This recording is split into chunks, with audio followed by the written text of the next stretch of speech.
Today, we're going to talk about Starlight, this beautiful boy here.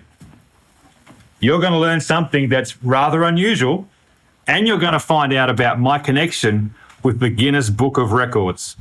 Hang about, you won't want to miss this.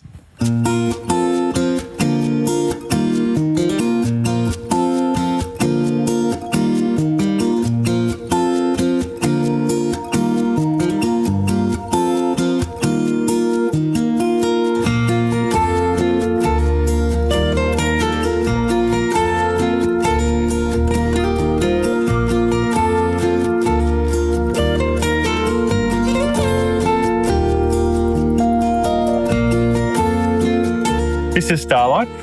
He's our oldest. He's all of 8 years old.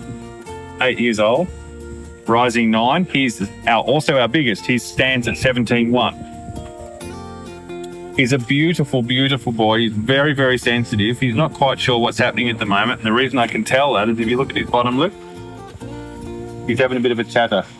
And we've noticed that that's his indication that he's not quite sure what's happening. So part of that will be because I'm standing right here with him, talking to a camera. The other part is that he's got another horse that's come right up next to him. She's putting her head in the way, but that's Hope. We'll meet her another day. But she is very much want to know what's going on, want to be part of it. So Starlight is a gelding. He's from a very big stud down in Victoria. And the interesting story with Starlight is we actually didn't think we wanted him. We were told about him and we looked at some pictures for him. And I tell you, one of the things that we learned, which we all should know, is you never ever judge a book by its cover. So we decided, after looking at a few pictures, we thought, no, we're not really interested in him. And it was going to be a hassle for the owners to bring him from a back paddock up to where we would have been able to see him. So we just thought, oh, we'll leave it at that, and we didn't chase him any further. Anyway, a few months later, the owner came back to us and said, hey, are you interested in Starlight? And we just had this sense we need to go and have a look at him. So despite the fact that we'd actually written him off, we thought we better go and have a look at him.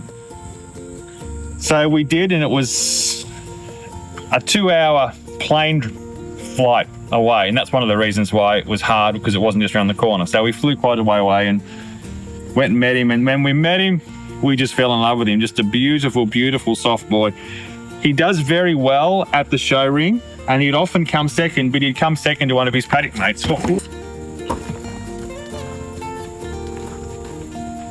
Oh, okay. I was getting a bit squashed there. So was Starlight. You and me, mate, getting squashed. He often came second to one of his paddock buddies, because one of the reasons is he's not a forward horse. He's a very laid-back horse. One of the things that made it a positive sale for us was all of the horses that we look for need to have a very, very soft temperament, simply because of the things that we're going to do with them, filming them, being out in public with them. And we'd seen a video of Starlight in a shed, an old tin shed, and in the back of the shed there was a chainsaw going full bore. Starlight was just standing there as though nothing was happening. I thought, wow, that horse is really chill. It was pretty much, for me anyway, love at first sight.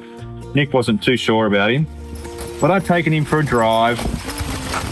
We spent a little bit of time with him, and he was just the softest, sweetest boy with the most lovely eye.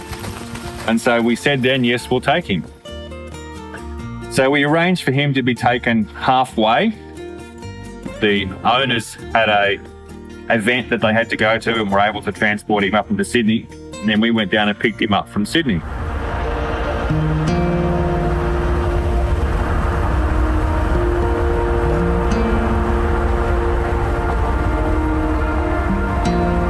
We've just loaded Starlight, so we've picked him up from Bargo, New South Wales. He was at the trainer's place. Unfortunately, she had a terrible accident.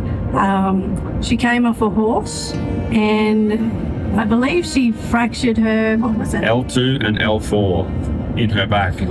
Yeah, not a good thing. But she was hobbling around on crutches, the poor thing, and yeah, we'll be praying for a speedy recovery for her, that's for sure. But she's done a lovely job with Starlight, so we've picked him up so that we can continue some of his training back home. So off we go to a place called Ned's Bed in just north of Kempsey. So that's where we're going to today. We'll take a couple of breaks in between, but we're looking forward to the journey. Starlight loaded beautifully. He seems to be happy. He's got his feet in there and yeah. Not moving around. He's a happy boy. Yeah. So we'll continue our journey.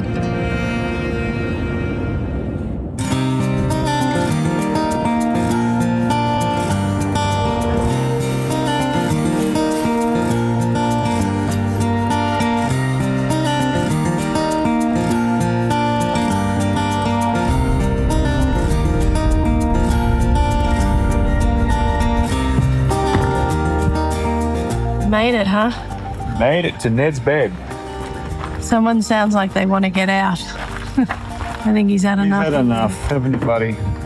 Had enough in there, mate.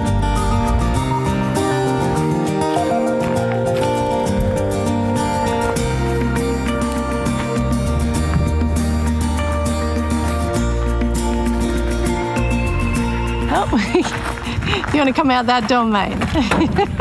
Hello, honey. So we've arrived at Ned's bed and we're just getting Starlight acquainted with his paddock for overnight. He's such a beautiful boy. Familiarising himself with the area and stretching his legs.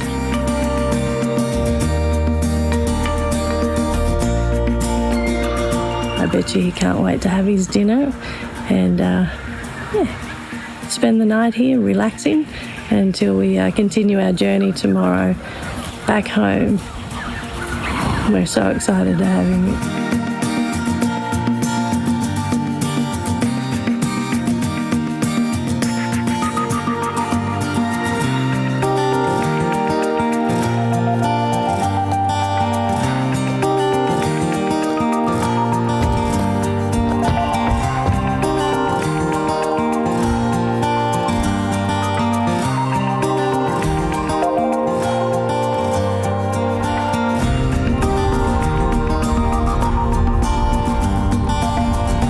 Whilst he was at Sydney, he spent a little time with a friend of ours who did some training or some more events with him. She took him to a couple of shows. And she came back with an interesting report. She said, the good thing is he is the chillest, calmest horse, which we loved because that's really important for what we're doing. But she also said to us that he's really lazy and that it was difficult for him to get going.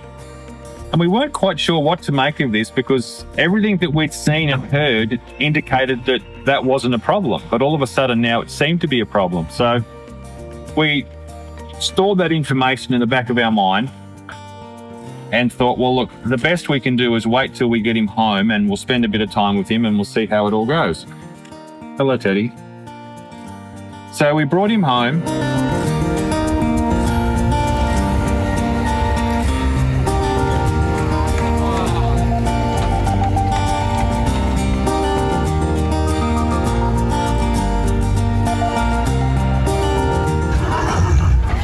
Oh, there's the baby. Maurice recognised his call.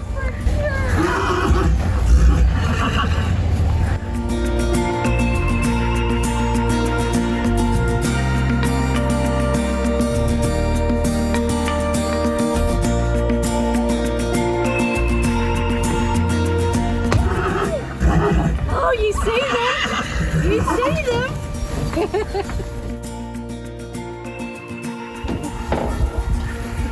That was so cute. Hello, honey. Hello, big boy. Hang on, I'll come around the other side.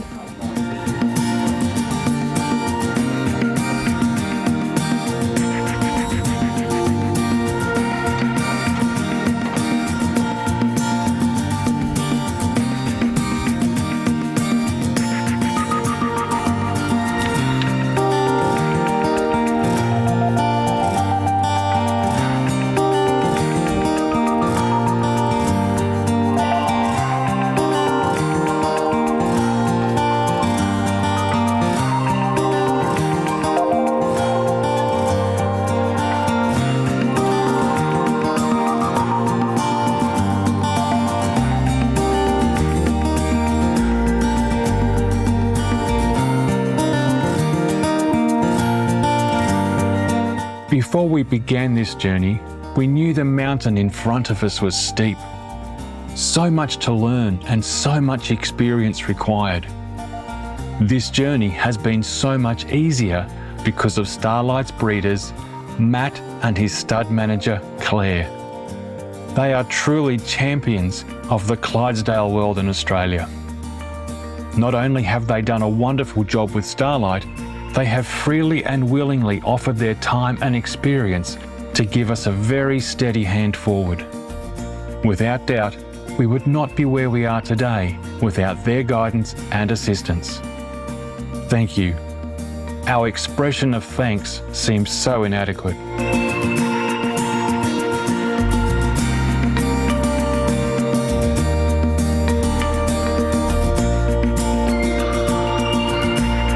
We started thinking about the situation, and then it actually occurred to me, you're squashing me. It's because Hope is behind you. Oh, Teddy's biting on him. It's all getting a bit cozy. You can probably see from this that Starlight is actually the softest of all of them. He will get pushed around. Even when it comes to food, he'll get pushed around. So he's not scared to push me into the fence to get away from them. But you can actually, if you see, he's actually doing it now. He's a little bit uncertain because he's been pushed around. But if you have a look at his bottom lip, he's going up and down. He's chattering. So we brought him home and we did some work with him, and we started to take notice of everything that he was doing. And it was at that stage that Nick said, you know what? I think I know what Starlight's problem is. And she said, I first thought about it when I saw the video of him in the shed with the chainsaw. She said, I think he's deaf. And I thought, wow, it's a pretty big call. Anyway, we did some tests, and sure enough, he's as deaf can be. He doesn't hear a thing. One of the things you may know about people with disabilities is they have extra sensitivities in other areas, so that it's almost like the other senses are heightened to make up for a sense that they've lost.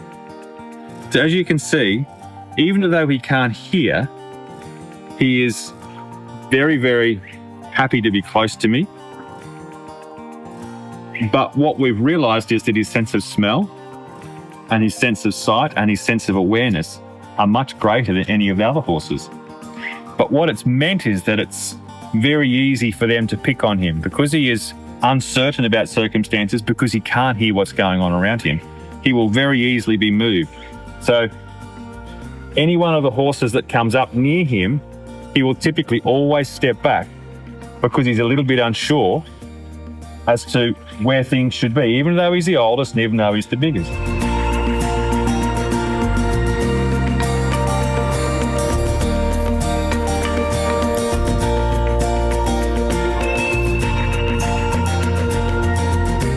Even though he's deaf, if we had to get rid of all of the horses except for one, I would still choose him. When you drive him, you have to use a whip just to touch him because he can't hear. He can't hear your commands. And so in that respect, there's an element of disadvantage. But even with that, and even though one of the horses is a supreme champion, if we had to get rid of all of them except one, I would still choose him. He's your hard horse. Yeah. I never thought he would be. And I can't tell you why. The good thing about a deaf horse is that you ever take him out on the road into an environment that's noisy, it's not going to bother him. And I don't think there's a definitive test that says this horse is deaf. The best we can do is observe over a long period of time and see how he responds to loud noises. And one of the biggest giveaways was we had all 5 tied up on the rail over there, and we played just off the phone a horse whinnying as loud as we could. All 4, or the other 4, the moment that noise or that whinny was heard, they all stuck their head up and looked straight to where it was coming from, because obviously it's a foreign horse that's there. So they were very alert to what that noise might have been. But it wasn't for a few parts of a second later that Starlight responded, and his response wasn't to the noise coming from the phone. His response was to what the other horses were doing. So clearly he was responding to their response rather than responding to the actual noise of the winning. So we've done other things. We've clapped behind him, made a massive big noise behind him. We've done all sorts of different things, as unscientific as they are. But in every case, he never moved a muscle. So it stands to reason that he's deaf. And the whole perspective of lazy wasn't so much lazy, although he is, but I think what's happened is he's gone under the radar for so long because nobody realised he was deaf. If he was being worked in a pair, he would always be communicated to verbally. But obviously he never heard anything. So when the driver would ask the horses to get up, Starlight would only ever get up because the other horse got up, not because he knew he had to get up. So if you didn't tap Starlight, he wouldn't know what to do. He had to follow the other horse.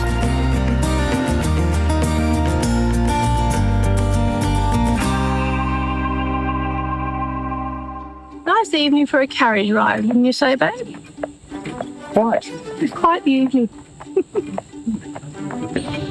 I'm thinking, as we journey with Starlight and we start to give him a little bit of exercise, I want our people in YouTube land to know a bit about you, about your journey. Oh, that's not that exciting, surely. Well, some might think it is. So, have you got anything to share? I was born of a mother and father. You know, there's something for you. Right. Born in a country town in New South Wales called Curry. Very good. Yeah, it's a mining You don't town. eat that. No, I don't. I don't mind a curry though, maybe that's why. But it's a mining town. I was born there because that was the nearest hospital to where we lived. But I've never grown up with horses. I've always admired them. But I was more orientated around music. I did a lot of music things when I was a kid. I was fortunate enough to go to Good boy. the Conservatorium of Music in Sydney. I studied there for 4 years. Come on, mate, up. But I never actually became a music teacher.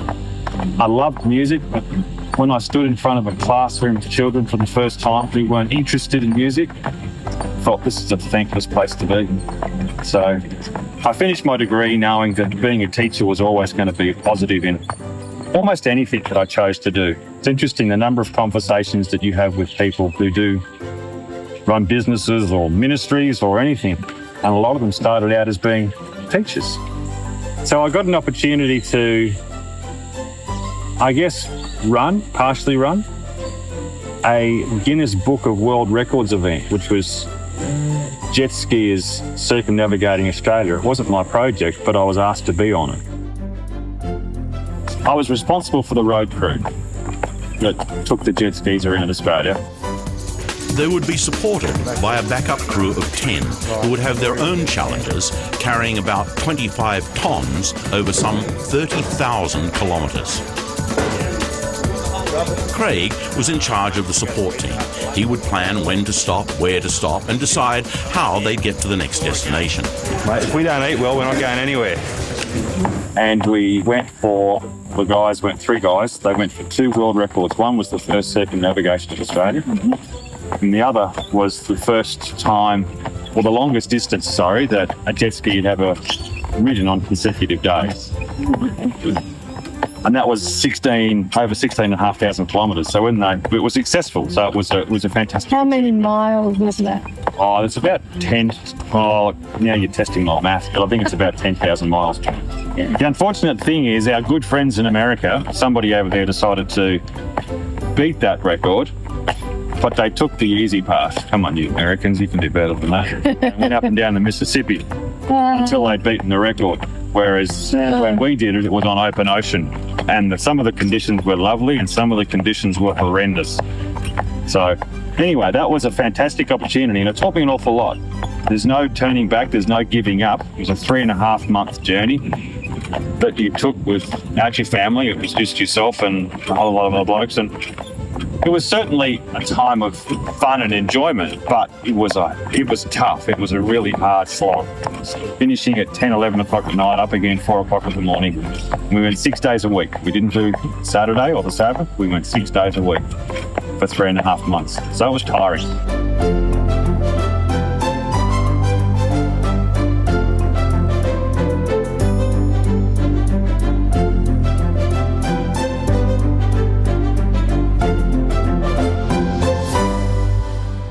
Not long after that, a business opportunity came along.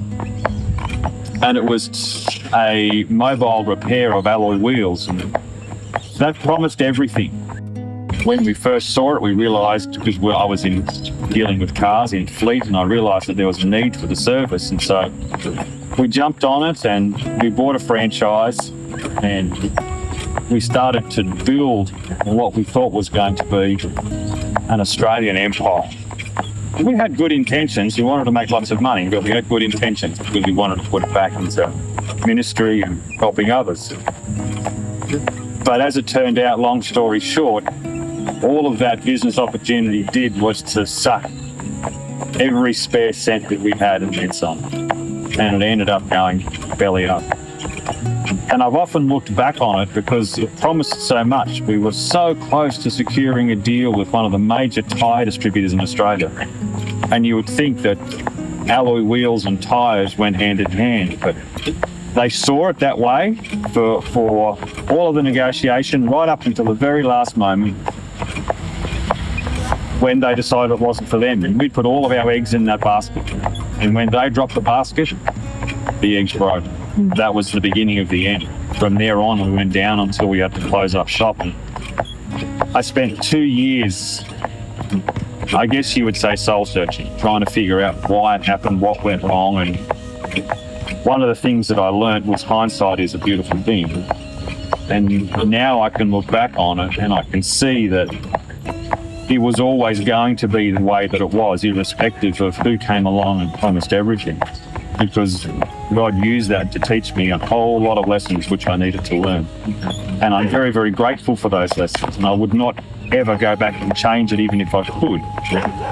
Because life lessons are the ones that are going to make the difference between our journey on this earth and our opportunity for eternal life. And a short lesson to be able to bring you into harmony with where you should be is always a valuable one. It's never a wise thing to get back and ignore the lessons you learn. So that was the first of a few major learning experiences that I had. And the next one was that not long after that, we had 5 children. And they were at the ages of 5 to 5. Youngest was 5 at that stage, or 4 at that stage, up to 12. My wife was diagnosed with inoperable terminal cancer. That's his first wife. That's my first wife. And the doctors, when she found out, she had no idea beforehand. It was a shock. And they gave her 12 months to live. So we threw everything at it. We did everything we could. But 9 months later, she lost that battle. And as I say, I was then a widow with 5 children. So all of a sudden, the whole learning experience and the whole journey of learning comes back, but it comes back with a vengeance.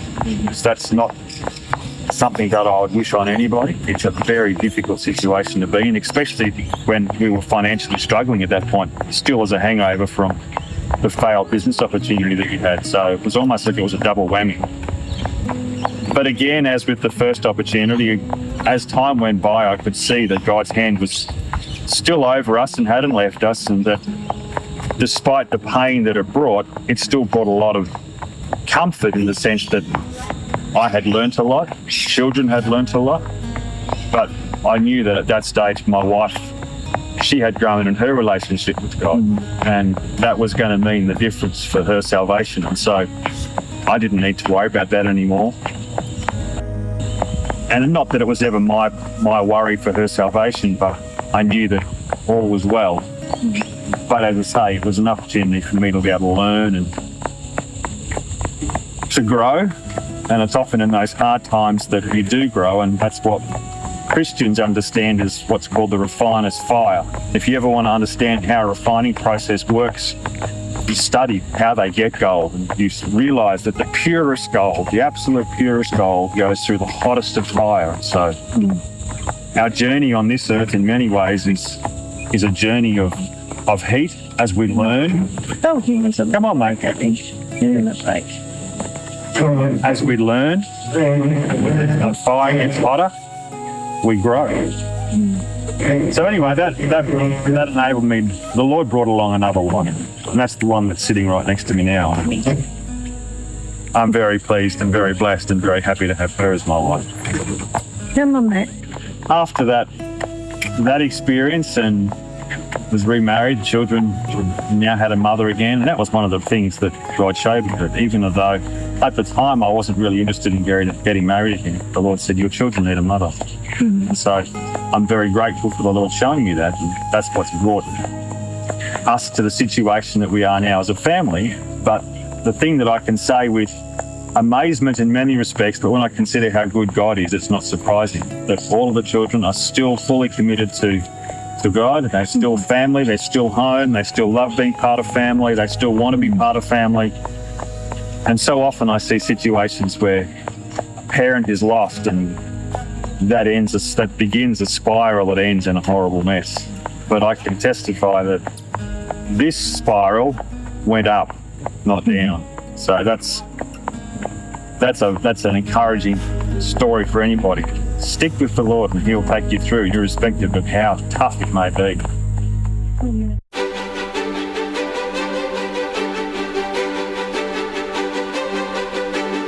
We got married and we ended up moving into film.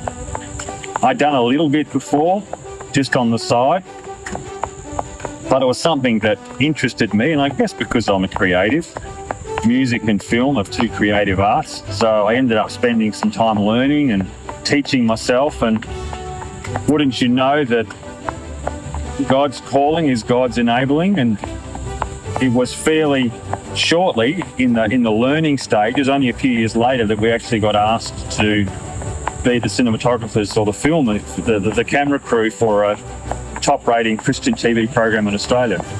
And I was really rewarded. We all were rewarded. Yeah.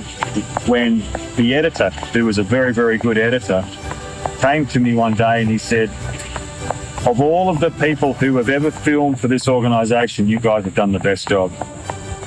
And that was really encouraging, because what it said was God had blessed our efforts, because I can't take any glory to myself. So I didn't have the experience, I didn't have the training. But that's what brought us to the project that we're on now, is a desire to share the good news that we have, but through film. And because we've got the skills as filmmakers, we are able to do things which are interesting and are desirable to watch, so we can share the message that we have, and it can make a difference.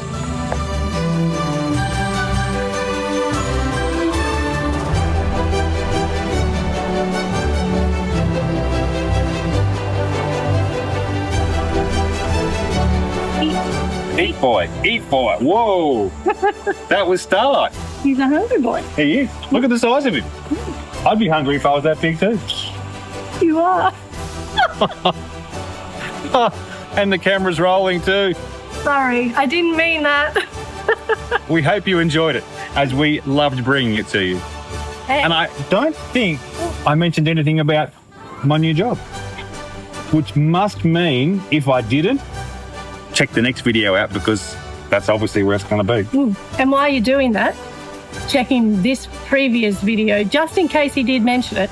Make sure you like, subscribe, and share this channel with all your family, friends, and community so we can all continue enjoying the journey together. Right, we'll keep rolling. In the meantime, may his love be known And his grace be shown.